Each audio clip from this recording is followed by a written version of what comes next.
first overall pick in this Goalie Week TSN draft, I'm going with Thatcher Demco. Listen, I had a hard time picking the number one guy, but I feel that Thatcher Demco faces the dangerous shots every night, and he's giving the Vancouver Canucks a chance to be the top goal-scoring team in the NHL because they trust him. From start to now, he's been, in my opinion, the best goaltender in the NHL. What a save by Thatcher Demco. Highway robbery.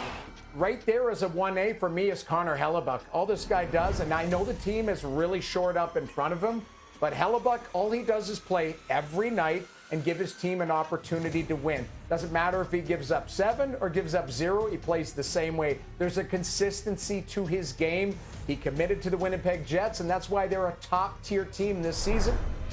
I think because we become so accustomed to that brilliance, it just becomes something that's expected.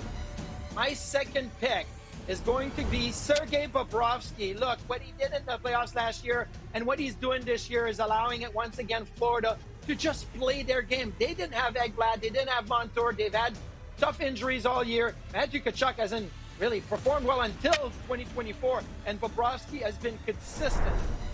Two-time Vezina Trophy winner Sergei Bobrovsky has been brilliant.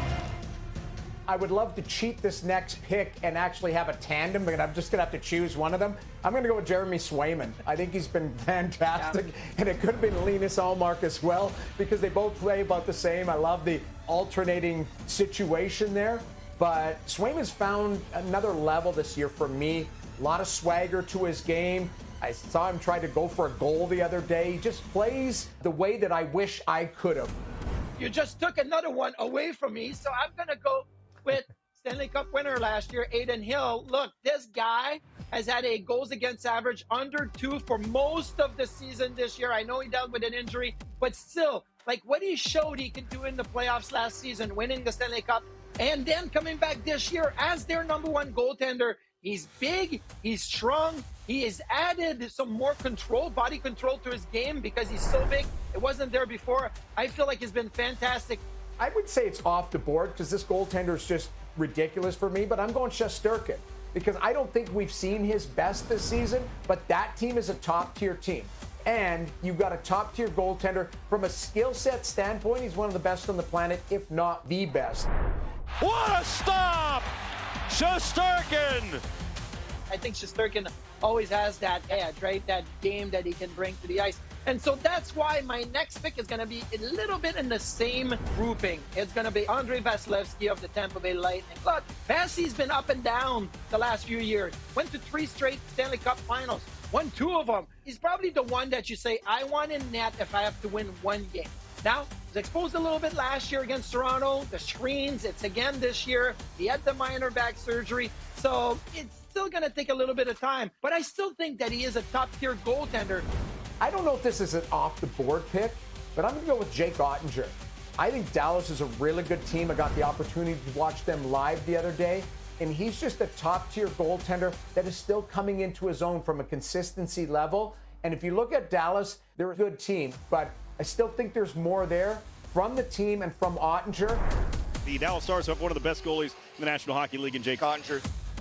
For my 5th pick, we only have 6 picks, so my 5th pick, second last, I'm going to go Jacob Markstrom of the Calgary Flame. He had a terrible, terrible year last year after a terrible playoffs the year before and a terrible start to the season. Frankly, it did not go well in the first few games of the season, but he is battling back and he is back to what I think is the form that Jacob Markstrom wants to be at. I don't know if it's all the trade rumors and everything that got him to say, hey, look at me here. But I think he's given Calgary a chance, at least, to get back into the race.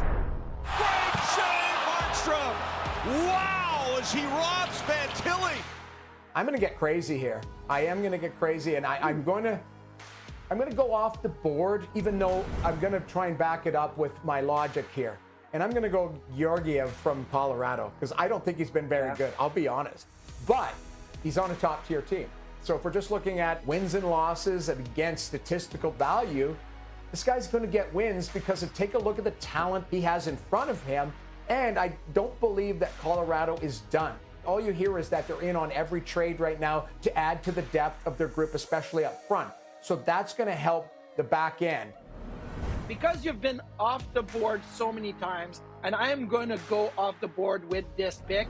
It's my last pick number 6. I'm going Conor Ingram of the Arizona Coyotes. This is a guy that has bounced around multiple organizations. He had to really look inward and make some changes, work extremely hard now, and he's put Arizona on the map this year with his play. He's taken over the #1 goalie job from Karel Vejmelka in Arizona, and Conor Ingram has been very consistent.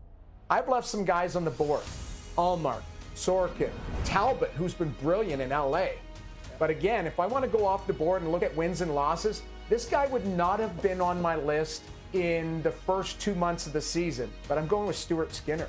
What they're capable of doing nightly, the Edmonton Oilers, their game is rounded out. Skinner just has to be good. He doesn't have to be brilliant, and he's been really good. And I still think Ken Holland's going to grab a guy to help take some of the pressure off so that he doesn't play 65 games this season. But Skinner has really turned it around, as the Edmonton Oilers has. So he's my 6th pick. And that might seem off the board, and certainly is off the board given where that team was 2 months ago, but it's 2 months fast forward, and we'll see where they are 2 months from now.